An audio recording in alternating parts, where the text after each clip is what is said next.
오늘 하세나 본문은 사도행전 21장 1절에서 16절까지의 말씀입니다. 우리는 그들과 작별하고 배를 타고 곧장 항해해서 고스에 도착하였다. 이튿날 로도에 들렀다가 거기에서 바다라로 갔다. 우리는 페니키아로 가는 배를 만나서 그것을 타고 떠났다. 키프로스 섬이 시야에 나타났을 때 우리는 그 섬을 왼쪽에 두고 시리아로 행선하여 두로에 닿았다. 그 배는 거기서 짐을 풀기로 되어 있었다. 우리는 두로에서 제자들을 찾아서 만나고 거기서 이래를 머물렀다. 그런데 그들은 성령의 지시를 받아서 바울에게 예루살렘에 올라가지 말라고 간곡히 말하였다. 그러나 머물 날이 다 찼을 때에 우리는 그 곳을 떠나 여행 길에 올랐다. 모든 제자가 그들의 아내와 아이들과 함께 우리를 성 밖에까지 배웅하였다.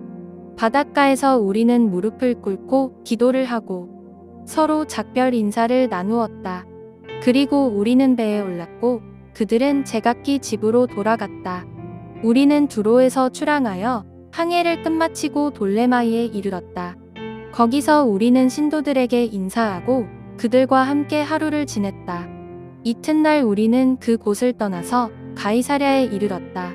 7사람 가운데 한 사람인 전도자 빌립의 집에 들어가서 그와 함께 머물게 되었다. 이 사람에게는 예언을 하는 처녀딸이 넷 있었다. 우리가 여러 날 머물러 있는 동안에 아가보라는 예언자가 유대에서 내려와 우리에게 와서 바울의 허리띠를 가져다가 자기 손과 발을 묶고서 말하였다. 유대 사람이 예루살렘에서 이 허리띠 인자를 이와 같이 묶어서 이방 사람의 손에 넘겨줄 것이라고 성령이 말씀하십니다. 이 말을 듣고 그곳 사람들과 함께 우리는 바울에게 예루살렘으로 올라가지 말라고 간곡히 만류하였다. 그때에 바울이 대답하였다. 왜들 이렇게 울면서 내 마음을 아프게 하십니까? 나는 주 예수의 이름을 위해서 예루살렘에서 결박을 당할 것뿐만 아니라 죽을 것까지도 각오하고 있습니다. 바울이 우리의 만류를 받아들이지 않으므로 우리는 주님의 뜻이 이루어지기를 빕니다 하고는 더 말하지 않았다. 이렇게 거기서 며칠을 지낸 뒤에 우리는 행장을 꾸려서 예루살렘으로 올라갔다. 가이사랴에 있는 제자 몇 사람도 우리와 함께 갔다. 그들은 우리가 묵어야 할 집으로 우리를 안내하여 나손이라는 사람에게 데려다 주었다. 그는 키프로스 사람으로 오래전에 제자가 된 사람이었다. 반갑습니다, 성도 여러분. 오늘 본문은 바울이 3차 전도행을 마치고 예루살렘으로 돌아오는 여정을 기록하고 있습니다. 성경의 소아시아의 위치는 디리키에인데요.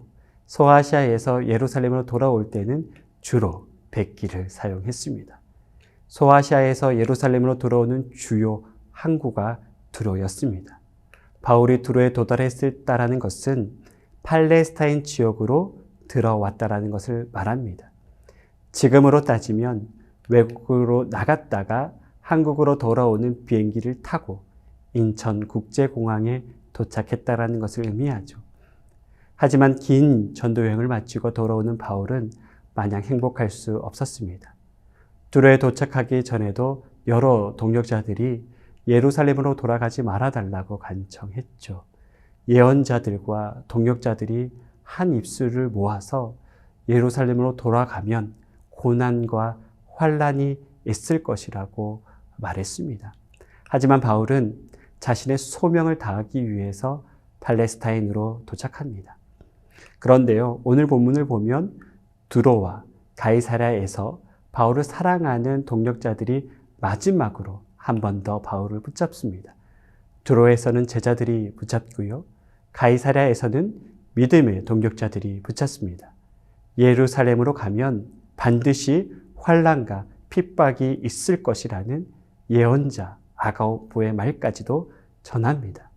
하지만 바울은 13절에 결박을 당하고 고난과 환난이 기다린다고 할지라도 예수를 위해서 예루살렘으로 가야 한다고 말합니다. 죽음보다 예수를 위해 자신의 소명과 사명을 끝까지 완수하는 것이 중요하다고 고백하고 있는 것이죠. 여러분, 우리가 예수를 안 믿는 사람들을 전도할 때 예수를 믿는 것이 행복하게 살아가는 길이라고 말합니다. 전도용으로 정말 훌륭한 멘트라고 저는 생각합니다. 그런데 예수의 제자된 우리가 예수를 믿는 첫 번째 이유가 나의 행복을 위한 것이라면 그것은 정말 안타까운 일입니다. 만약 그런 분이 있다면 아직도 복음의 본질을 잘 모르시는 겁니다. 우리는 행복하기 위해서 예수를 믿는 것이 아니라 예수를 믿다 보니 행복해지는 겁니다. 즉, 예수를 믿고 예수님을 사랑하다 보니 고난 중에서도 즐거워할 수 있습니다.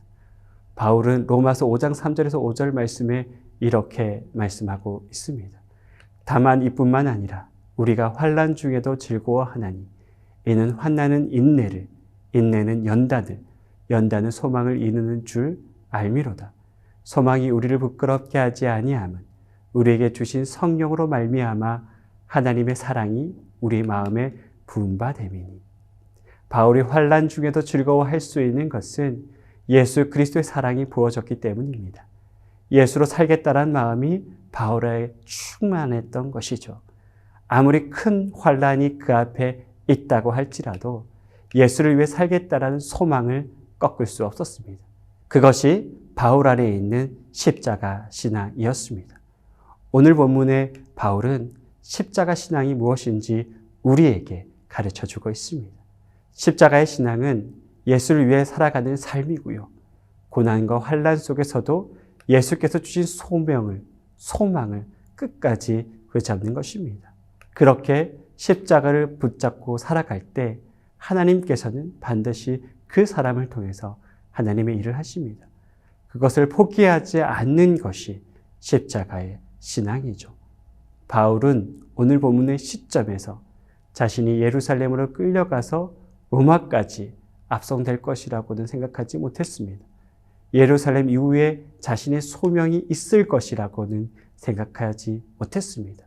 하지만 바울은 예루살렘에서 결방을 당해서 목숨을 잃어버린다고 할지라도 예루살렘으로 입성했습니다. 그런데 하나님께서 바울의 믿음을 사용하셔서 바울이 로마까지 복음을 전하는 통로로 사용하십니다. 바울의 궁극적인 목적은 제국 로마가 복음화되는 것이었고 그러기 위해서 수도 로마에 복음이 전해져야 했습니다. 그런데 바울이 로마로 갈 기회가 생기게 된 것이죠. 바울은 그 원대한 계획을 생각하지 않았습니다. 하지만 하나님의 지혜는 바울이 생각하는 것보다 컸습니다. 바울의 믿음을 사용하셔서 수도 로마로 들어갈 수 있는 기회가 생기게 된 것이죠. 로마를 통하는 그 복음의 통로가 예루살렘 입성을 통해서 완성된 것입니다. 그리고 바울의 믿음을 통해서 제국 로마가 복음의 기틀을 쌓아가게 된 것입니다. 여러분, 어떤 인생이 행복한 인생일까요? 고난과 역경이 없는 삶? 우리는 그런 인생이 행복한 인생이라고 생각할지도 모릅니다. 하지만 그렇지 않습니다. 고난과 역경은 모든 인생에 있습니다. 그 종류와 질은 좀 차이가 있지만요. 모든 인생은 기본적으로 눈물과 아픔과 고통이 있습니다. 하지만 그런 인생 가운데 진정으로 행복한 인생은 하나님께서 주신 소명을 끝까지 완성하는 인생입니다. 예수를 위해서 그 소명에 자신을 온전히 드리는 사람이죠. 그런 의미에서 바울은 역사상 가장 행복한 사람이었습니다. 그는 하나님께서 주신 그 부르심의 소명을 완성했죠. 사랑하는 성도 여러분, 하나님께서도 여러분들을 불러주십니다. 불러주셨다는 것은 예수를 위해 우리가 해야 될 일이 있다는 것입니다. 그 일의 종류와 내용은 좀 사람마다 다르겠지만요. 그 소명을 다하는 것이야말로 진정한 행복한 인생이죠. 그런 행복을 누리는 우리 귀한 성도들이 되시기를 진심으로 축복합니다. 오늘의 하시조는 층간소음 줄이기를 실천해 보는 것입니다. 층간소음 문제로 힘겨워하는 이웃들을 배려하며 오늘의 하시조 함께 하시죠.